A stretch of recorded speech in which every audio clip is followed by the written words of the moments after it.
The legend Bob Sapp is the guy so terrifying that even Mike Tyson probably needed a minute to gather his thoughts. He is a walking avalanche of pure muscle, a human wrecking ball who'd make most heavyweights look like they're made of papier-mâché. Bob Sapp didn't just fight, he turned every match into a live-action horror show. To this day, we still to this day talk about those kind of fights, you know? Even Fedor wouldn't fight Bob Sapp.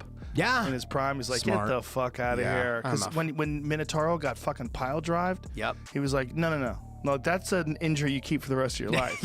And Minotauro's neck is still fucked up. Tyson may have been the baddest man on the planet, but Bob Sapp, he was the worst nightmare you didn't even know existed. He is the beast. People weren't just knocked out by him. They were erased from memory. Tyson made headlines with an ear bite. Sapp turned every punch into a career-ending event. Get ready, because we're about to relive some of the most brutal moments of a man who left a trail of broken fighters, and probably some very traumatized referees in his wake. Hey, listen up here. Hey. They may call you Kid Dynamite. You mess with me, I'll put your fuse out. Hey, our son in blood, punk. Where you at? Mike Tyson's name alone is enough to make any seasoned fighter start rethinking career choices. The guy didn't just punch hard, he practically redefined obliteration. In his prime, Tyson wasn't a boxer, he was a demolition team rolled into one. You didn't step into the ring with him, you stepped into your worst nightmare. Just ask Trevor Berbick, who probably thought he'd prepared for anything. But 2 rounds in, he looked like he was in a slapstick comedy sketch, trying to stand, stumbling back down, flopping around like he'd slipped on a banana peel. That's Tyson's legacy right there.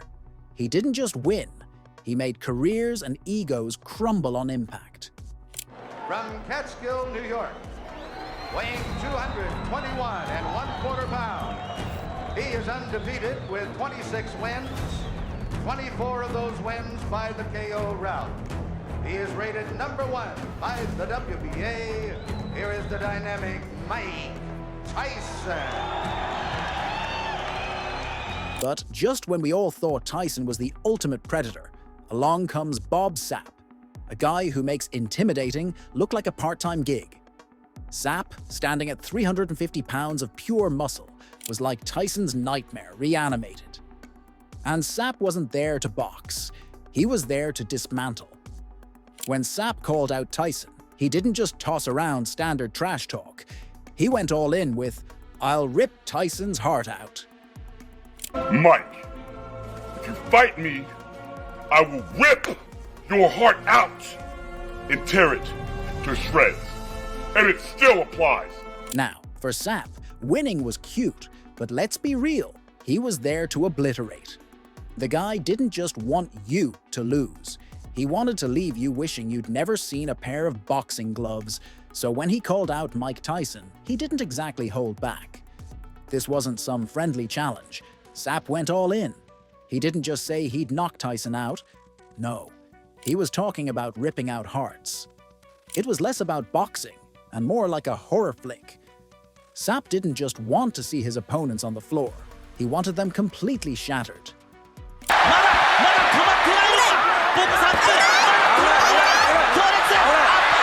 And if you need proof of Sapp's no-holds-barred approach, just take a look at his 2002 fight against Ernesto Hoost.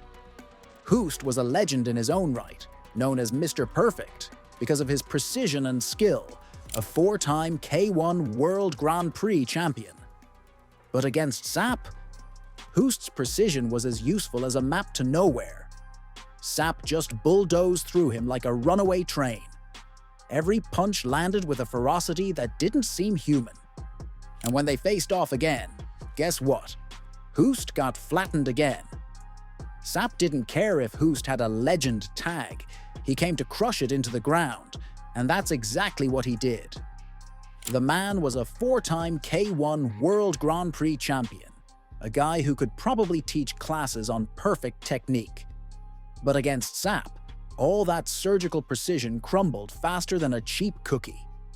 When Sapp charged at him like a human bulldozer, Hoost must have thought he was in some horror movie where the monster just keeps coming. Every punch Sapp threw was like a bomb going off. Mr. Perfect hit the ground, looking more like Mr. Pancake. Definitely not what Hoost had in mind.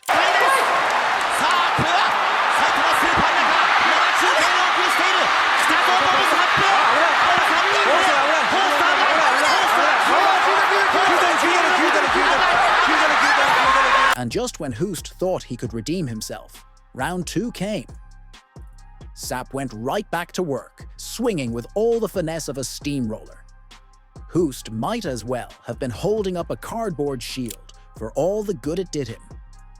The guy who built his whole career on precision ended up scrambling, with the crowd gasping at each of Sapp's earth-shaking punches. For the audience, it was jaw-dropping entertainment. For Hoost, it was like reliving his worst nightmare. Sapp didn't just win, he wiped the floor with the idea that technique could stand a chance against unrestrained power.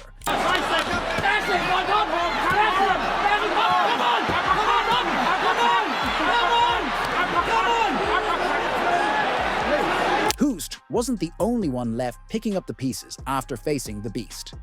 In 2003, Sapp took on Akebono, a 6'8", 500-pound sumo legend.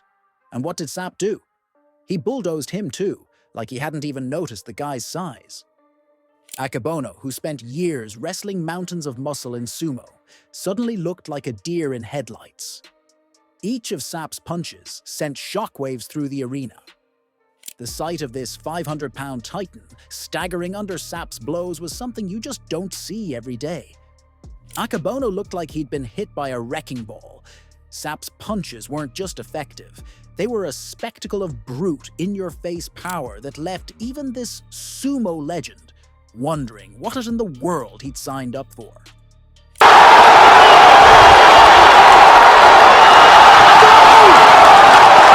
And don't even get started on Sapp's brawl with Kimo Leopoldo, the MMA fighter known for his grit.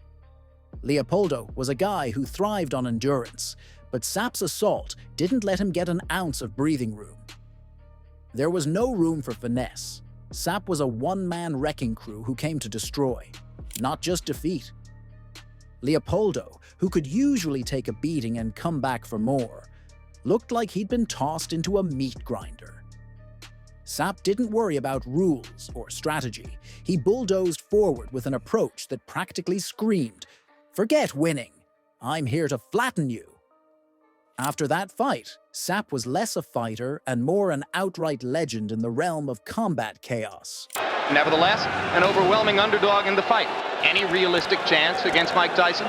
Well, as the saying goes, slim and none, and in this case, I'm not even sure Slim came to town. When Sapp stepped into the ring, his opponents already knew they weren't just up against a guy trying to win a fight. They were facing a force of nature. The intimidation was off the charts. Tyson's opponents may have felt a chill at his cold stare, but with Sapp, it was pure primal fear. Fighters looked at Sapp and saw a wall of muscle that didn't just want to win, it wanted to annihilate. Watching Sapp was like watching a storm tear through a city. There was a sense of awe and dread, knowing that whoever faced him was in for an ordeal they'd never forget. And when Sapp won, it wasn't your usual knockout. His fights ended with opponents in ruins, physically wrecked and mentally fried. Ernesto Hoost, the poster child for technical mastery, ended up flattened. Akebono, a literal giant, found himself staggering under blows he probably still felt days later. Kimo Leopoldo, the guy with iron grit, got sent packing like he'd stumbled into a battle he couldn't finish. Tyson may have built his legacy around intimidation, but Sapp? He didn't need intimidation. His knockouts were something else entirely. Complete, unfiltered destruction. We're staying with him. Mike Tyson, with his intensity and tenacity, will do pretty well, but then again, we're fighting a taller guy. Indeed, 6 feet 5 inches. Comparing the raw power of Mike Tyson and Bob Sapp is like putting a wrecking ball up against a missile. Tyson's punches weren't just powerful, they were scientifically engineered explosions. At 5'10" and a lean 220 pounds, Tyson didn't have the Hulk-sized build of some fighters, but that compact frame was pure TNT. His punches, they were like bullets, small but lethal, precision-packed and capable of lighting up a fight in seconds. Every inch of his body was trained to twist, turn, and unleash fury. With a knockout rate of 76%, Tyson didn't just fight, he sniped. Each shot was a one-way ticket to seeing stars. And it wasn't just about brute force. He targeted weak spots with the accuracy of a sniper. Guys that you can fight, but Bob Sapp was one of the first guys that exploded on the scene that had a lot of athleticism. 375 with abs. Jesus. Yeah, Jesus. 375. Like, and people 100% clean. Yo, as clean as a whistle. Dude, when I met him, like, if you stand next to him, you just go, wait. What in the fuck are you? What are you? What is this new type of human being? Yeah. Now, then there's Sapp. A whole different beast, standing at a jaw-dropping 6'5", and weighing in at 350 pounds. This guy was a freight train with fists. Tyson may have thrown bullets, but Sapp threw sledgehammers. When Sapp swung, it wasn't just about getting the hit in. It was about leveling whatever dared to stand in his way. He didn't need Tyson's finesse because, let's be real, he had gravity working in his favor. Sapp's hits were like natural disasters. No precision required when every punch is designed to crush bones. If Tyson's hits were firecrackers, Sapp's were nuclear blasts, aiming not just to knock out, but to obliterate. Tyson versus Sapp would have been an epic clash of raw power versus skill. Two fighters who mastered intimidation in completely different ways. Tyson with his pinpoint accuracy and explosive speed, and Sapp with his zero-subtlety bulldozer approach. It wouldn't have just been a fight. It'd have been the ultimate test of which force was truly unstoppable, leaving a mark on boxing fans that'd echo through time.